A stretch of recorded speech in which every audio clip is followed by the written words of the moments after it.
Hey guys, welcome back. I hope you are having an amazing day. Let's get right into the stories. The first one is an entitled People Story. Moving to a new neighborhood is always a gamble. You never really know what kind of people you'll end up living next to. For the most part, I lucked out. My street was lined with tidy little homes occupied by polite, welcoming folks. Well, all except for one house. The property itself was nice enough, a cute little blue craftsman with rose bushes lining the walkway. But the inhabitant, who I'll call Karen for the purposes of this story, was about as welcoming as a rabid raccoon. I knew from the moment we first crossed paths that she was going to be a problem.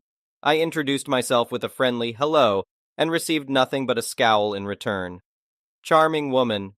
It didn't take long for Karen's true colors to show. As head of the neighborhood homeowner association board, she took it upon herself to patrol the surrounding streets, clipboard in hand, searching for even the most minor infraction to report. Her favorite target seemed to be my poor, unsuspecting neighbors. One humid summer day, she called the city to issue a noise complaint about a child's birthday party. The family had merely set up a bouncy castle in their front yard. Karen claimed the joyful shrieks of children at play were disrupting the peace and her beauty sleep. Another time, she reported an elderly man because his grass grew half an inch too tall between mowings. Keep in mind, this man was recovering from major knee surgery and did his best to keep up with yard work. But Karen didn't care. All she saw was an unkempt lawn and a rule violation. Her obsessive patrolling and tattling quickly earned her the nickname Homeowner Association Karen among neighborhood residents. While I felt sympathy for my kind-hearted neighbors, I considered myself lucky to be spared from her wrath. That's because I didn't actually live in the boundaries of her homeowner association district. My street was just outside the reach of her clipboard. Or so I thought. My blissful immunity came to an abrupt end one sunny Saturday morning. I had just poured myself a steaming mug of coffee and settled down on the couch for some weekend reading. But before I could even crack open my book, an aggressive pounding sounded at the front door. I pressed pause on my music and hurried to answer. Swinging open the door, I came face to face with none other than Homeowner Association Karen. She stood rigid as a statue on my doorstep, eyes hidden behind dark sunglasses. In one hand, she gripped her clipboard, the other held a cell phone poised to dial. Without even a proper greeting, she launched into a tirade about my unsightly yard decor. Apparently, the whimsical gnome statue I had recently added near my flower bed violated Homeowner Association guidelines. Never mind the fact that I wasn't under homeowner association jurisdiction, and this was my own private property. I barely got a word in to point this out before she declared she would be calling cops to report a neighborhood disturbance. True to her word, she furiously punched numbers on her phone while glaring daggers in my direction. I stood in stunned disbelief as she announced to the dispatcher I was posing a threat to community decency and aesthetics, all over a silly knee-high statue. Part of me wanted to laugh at the absurdity, but I also felt unease stirring in my gut. Surely this obsessive harassment couldn't be legal. The bizarre gnome cop's call was only the beginning. Over the next several weeks, hardly a day went by without Karen making her uninvited presence known. If she wasn't pounding at my door, she was staking out the street in front of my house, waiting to call in anything she deemed a violation. Trash can lid left open after pickup? Cops complaint for promoting vermin infestation. Had a friend over who parked slightly crooked on the street? Cops called for a parking infringement. Hosting a family barbecue in my backyard.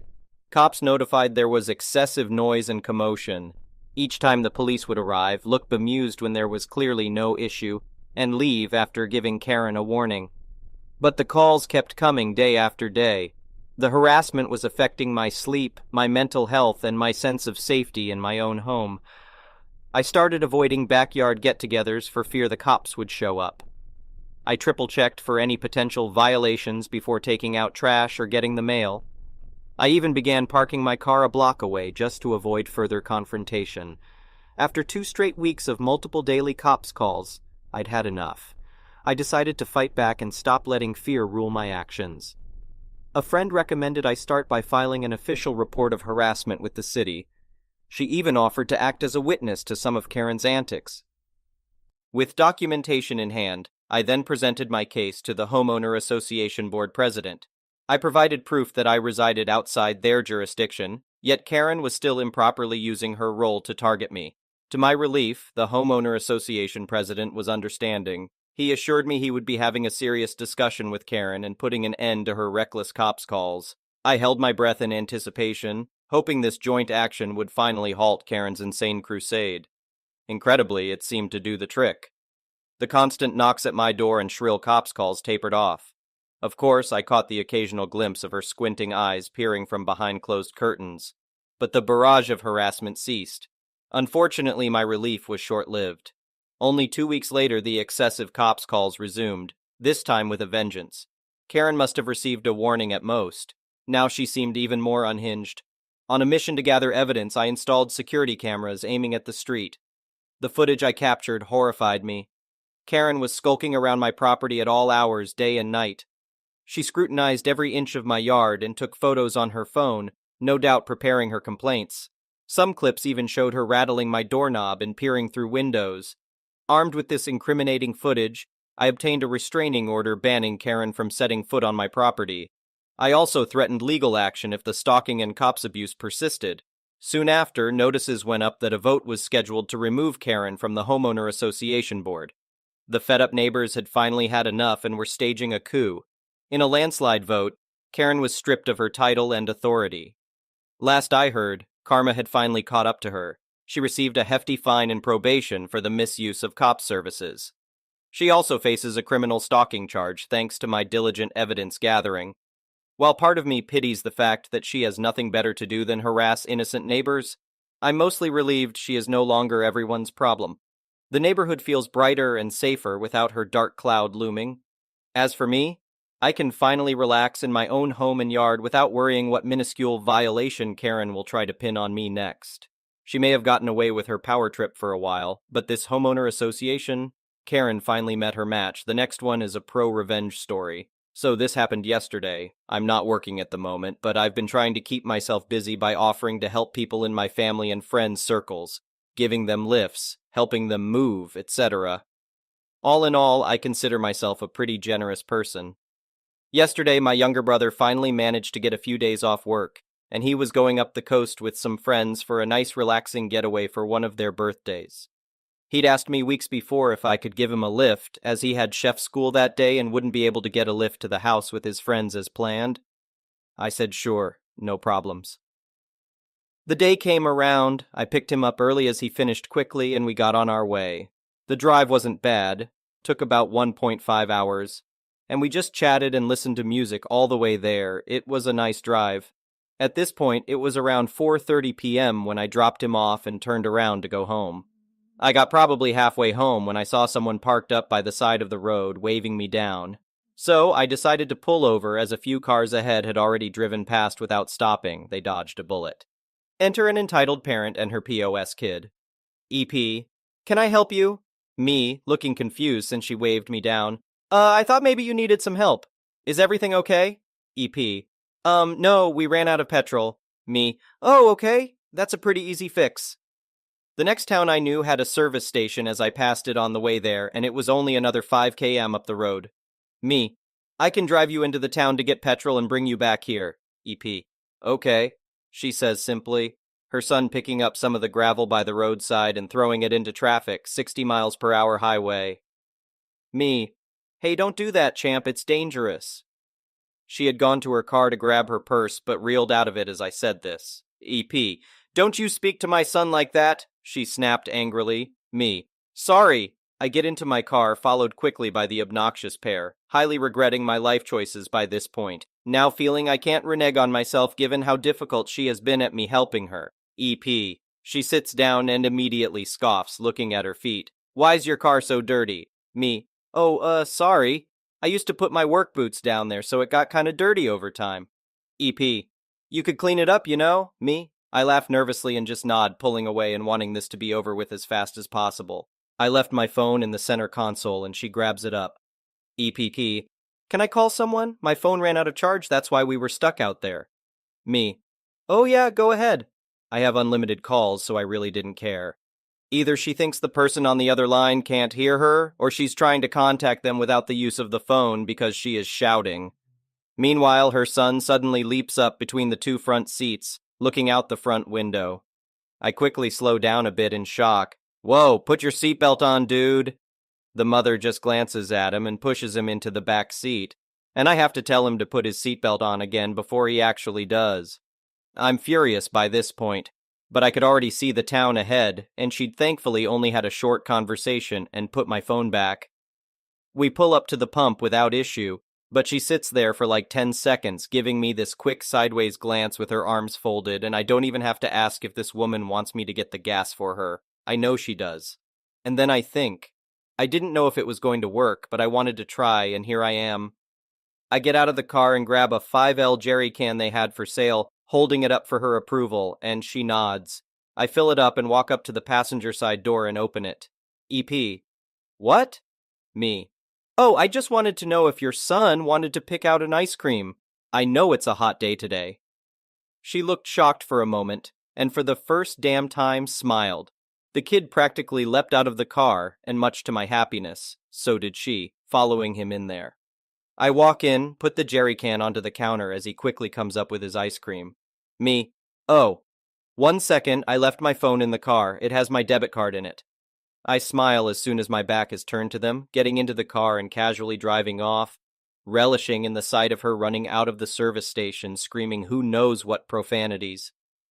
All in all, it only ended up costing me about 20 minutes of my time, but the feeling I got as I drove away was priceless. I wonder how long it took them to get back to their car. I got home fine and a solid gold story in tow to tell my family. Best drive ever. I only hope the poor guy running the servo didn't cop it too bad from that crap storm of a human. The next one is a petty revenge story. So my dad is a preacher and my mom does Sunday school. Any other PKs will know that means I was never allowed to win judged contests at church like pumpkin carving. If I found the golden egg at Easter, I had to put it back so someone else could get it. And I never got the solos in the choir, unless no one else wanted it, because my parents were afraid the other parents would think they were just giving me things I don't deserve, even if my pumpkin was the best or I was the only one who was even singing in the choir. Afterward, my parents would always take me and my sister out for a treat if something like that happened. We just weren't recognized publicly. I was 13 or 14, and we were working on a song for Easter that had some pretty low notes. There wasn't a solo, but my mom had me closest to the microphone since I was the only one who could hit the notes most of the time, and they pointed the speakers back at us so the others could hear me and hopefully adjust their pitch. Karen's daughter was a little younger than me, and she could sing nicely, but she was a high soprano and couldn't hit the lower notes. She had gotten not one but 2 solos in the Christmas play. One during one of the songs with everyone else, the other was her singing alone while I played the piano.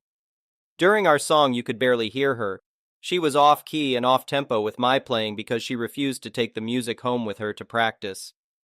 Anyway, Karen walks in and watches for the rest of the rehearsal.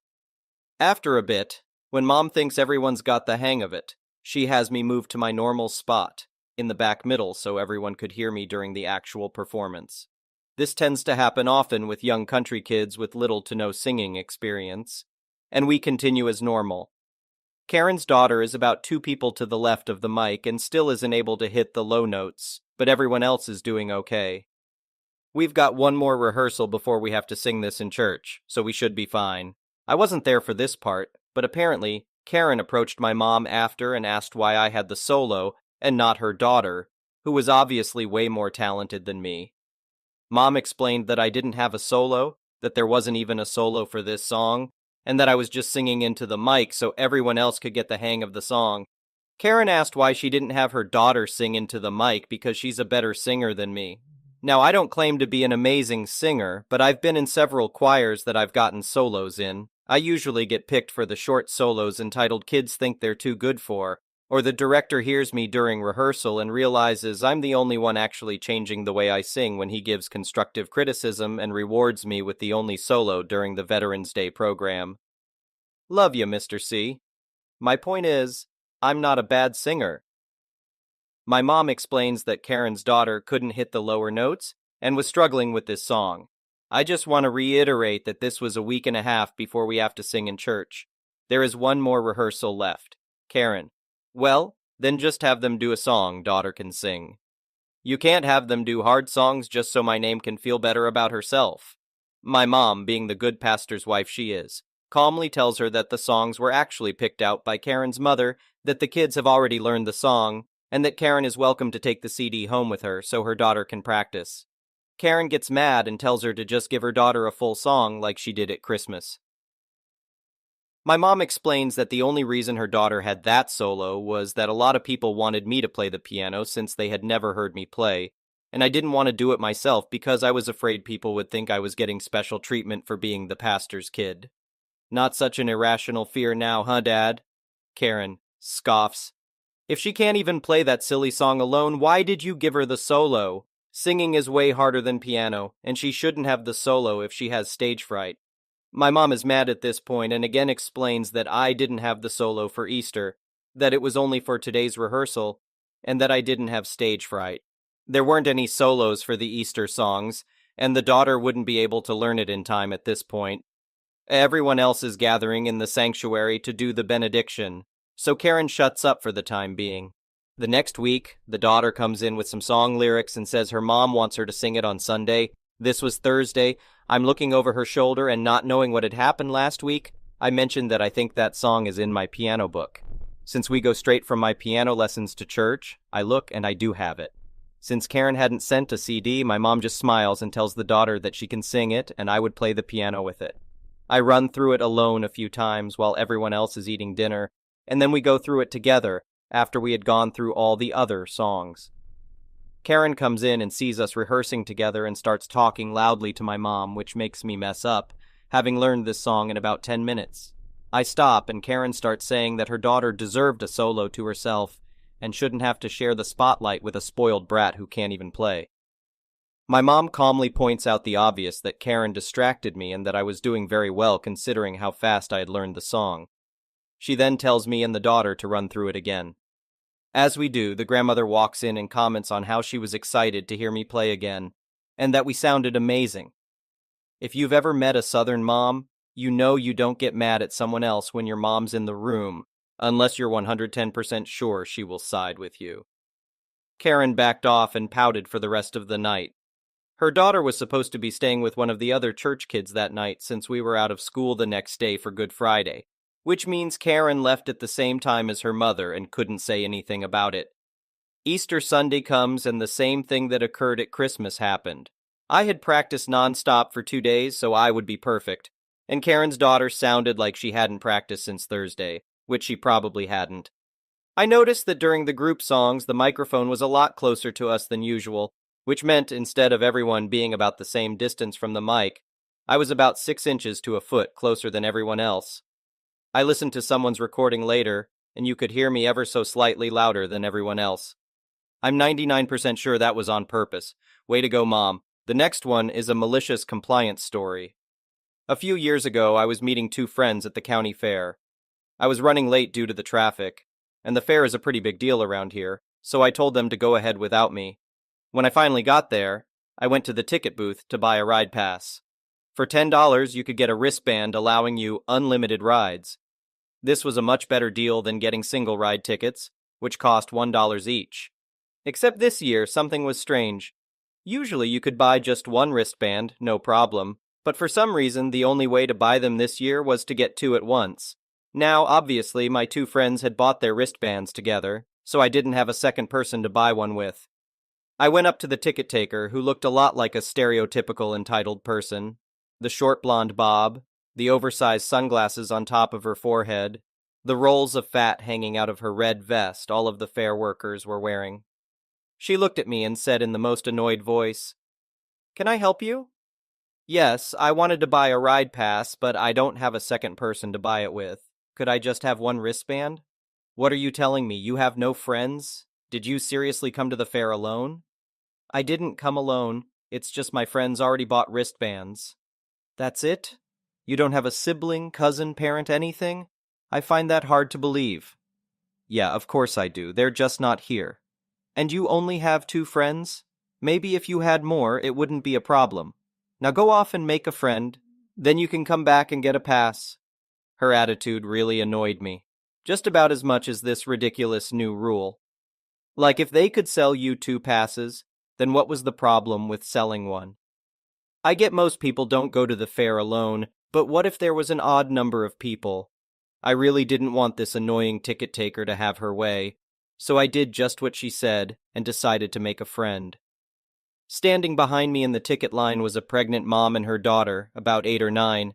I was assuming the mom wasn't going to be riding any rides, and they seemed to be giving in and just getting single ride tickets.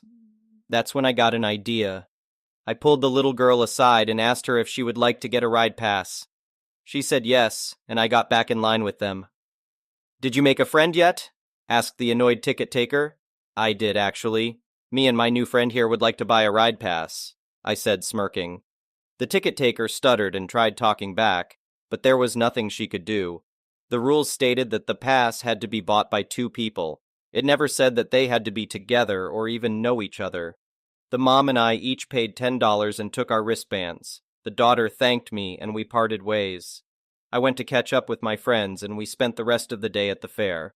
I went back to the fair the next day, but this time with my twin sisters, where I discovered a new rule. The passes only lasted 1 day, and new ones had to be purchased every day of the fair. This was annoying, but there was nothing I could do. Of course, there was the same angry, overweight ticket taker who was there yesterday. My sisters bought their passes together, and I decided to do the same thing I did the previous day, just to spite her. I turned to the person behind me and offered to buy our passes together since he was in a group of 3 people. He said yes, and we went up to the ticket booth. "Me and my new friend here would like to buy a ride pass," I said while looking at her with a big grin. Even more annoyed than last time, she took each of our tens and gave us wristbands. Of course, she purposefully ripped mine while tearing apart the sheet of bracelets, but it was still so satisfying to beat her at her own game. The next year, the single-person ride passes were back because of complaints from people, including me. Turns out, the fair was just trying to make more money by forcing more people to buy the more expensive single-ride tickets. Their plan didn't work because I had found a simple loophole that was used by other people as well. They still had passes for 2 people at a discount, so for my benefit and theirs, I would always find a stranger and go to the booth where that annoying lady was. She would always be absolutely pissed as I said, "Look, here's my new friend. We would like a ride pass." Thank you for watching. I would really appreciate it if you could like the video and subscribe to our channel if you haven't already.